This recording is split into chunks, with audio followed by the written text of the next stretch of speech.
부대찌개와 보쌈으로 유명한 1세대 한식 프랜차이즈 놀부가 경영난 끝에 법원에 기업 회생 절차를 신청한 것으로 전해졌습니다. 지난해 영업 손실이 87억 원으로 급증하고 자본 잠식률이 80%가 넘는 등 재무 상황이 악화한 것이 원인이라는 분석입니다. 서울회생법원은 지난 4일 놀부에 대해 포괄적 금지 명령을 내린 것으로 전해졌습니다. 이는 회생 절차 개시 여부가 결정될 때까지 회사가 법원 허가 없이 재산을 처분하거나 채무를 변제하지 못하도록 하는 조치로 채권자의 가압류, 가처분과 강제 집행도 제한됩니다. 법원은 오는 11일 예정된 대표자 신문 등을 거쳐 회생 절차 개시 여부를 결정할 전망입니다. 놀부가 회생법원을 찾은 이유로는 수년간 이어진 실적 부진이 꼽힙니다.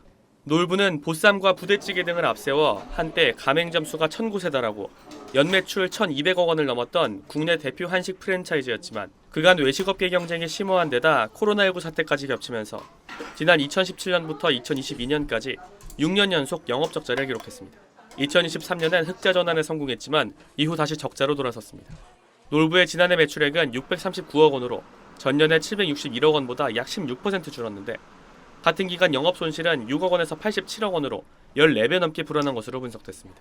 1987년 김순진 전 대표가 보쌈 가게로 시작해 국내 프랜차이즈 업계 1세대로 전국적인 인기를 누렸던 놀부는 모건 스탠리 계열의 사모펀드 회사에 인수된 뒤 지난 2022년부터 투자 목적 회사인 NB홀딩스가 경영권을 보유하고 있습니다.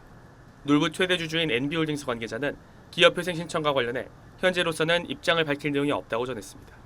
SBS 김태원입니다. 서울회생법원 재판부가 오늘 경영난을 겪고 있는 홈플러스에 대한 회생 절차 폐지를 결정했다고 밝혔습니다. 회생 계획안을 정상적으로 이행하려면 최소 2천억 원의 운영자금이 필요하지만 홈플러스가 이를 마련하지 못해 회생 가능성이 없다고 판단한 겁니다. 법원의 이번 결정은 홈플러스가 지난해 3월 기업 회생 절차에 들어간 지 1년 4개월 만입니다. 당초 지난 3월 4일까지였던 홈플러스의 회생 절차 기한은 5월 4일까지 한 차례 연장됐다가 이후 7월 3일까지 또 연장됐지만 홈플러스가 끝내 자금난을 해결하지 못하면서 법원은 결국 폐지를 결정했습니다. 회생 절차 폐지가 확정되면 그간 채권자의 강제 집행, 가압류, 경매를 막아주던 포괄적 금지 명령도 해제됩니다. 해제가 되면 채권자들이 홈플러스에 대해 개별 권리 행사가 가능해집니다. 이번 결정으로 홈플러스가 그 즉시 파산하는 건 아닙니다. 홈플러스는 14일 안에 즉시 항고할 수 있고 법원이 정당한 사유를 인정하면 회생 절차를 다시 진행할 수 있습니다. 하지만 법원이 제시한 최소 운영자금 2천억 원을 사실상 2주 안에 마련해야 하는 만큼 업계에서는 현실적으로 회생 절차가 다시 진행될 가능성은 매우 낮다고 보고 있습니다. 회생 절차 폐지가 확정돼 채권자들이 개별적으로 채권 회수에 나서면 홈플러스는 사실상 파산 절차에 들어가게 됩니다. 대형마트 업계 2위였던 홈플러스가 파산하면 파장이 가장 클 걸로 예상되는 곳은 고용시장입니다. 현재 홈플러스 직영 직원은 약 9천 명으로 물류, 청소, 보안 등 간접 고용 인력과 협력업체 직원, 점포 입점 자영업자까지 포함하면 피해 인원은 훨씬 더 많습니다. 납품업체 수천 곳도 대금 회수에 어려움을 겪을 가능성이 제기됩니다. 특히 홈플러스 의존도가 높은 중소협력업체들이 연쇄적인 자금난에 빠질 수 있다는 우려도 나옵니다. 지역 상권 역시 타격이 불가피할 전망인데 홈플러스 점포 안팎에서 영업하는 식당과 카페, 미용실, 약국 등 생활 밀착형 상권도 점포 폐점이 늘어날 경우 직접적인 피해를 입을 걸로 예상됩니다. SBS 김민정입니다.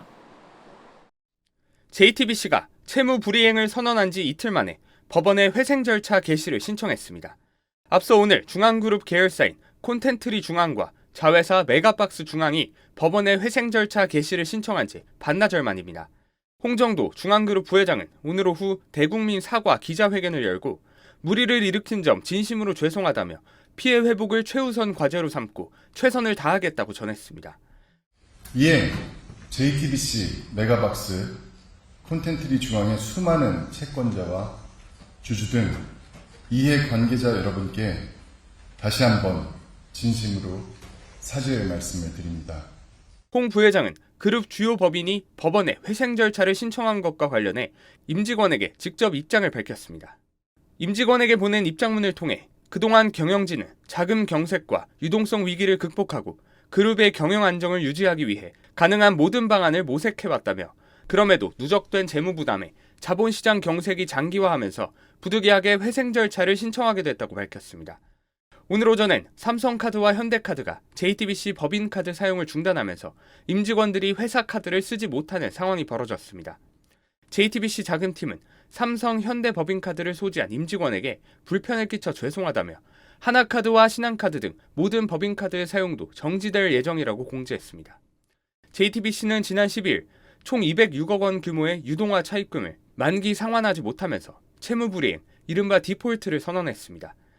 국내 신용평가사들은 JTBC의 디폴트 직후 신용등급을 일제히 하향 조정했습니다. 나이스 신용평가는 JTBC의 유동성 위험이 크게 증가했다며 무보증 사채 신용등급을 기존 BBB 부정적에서 CCC로 하향 조정했습니다.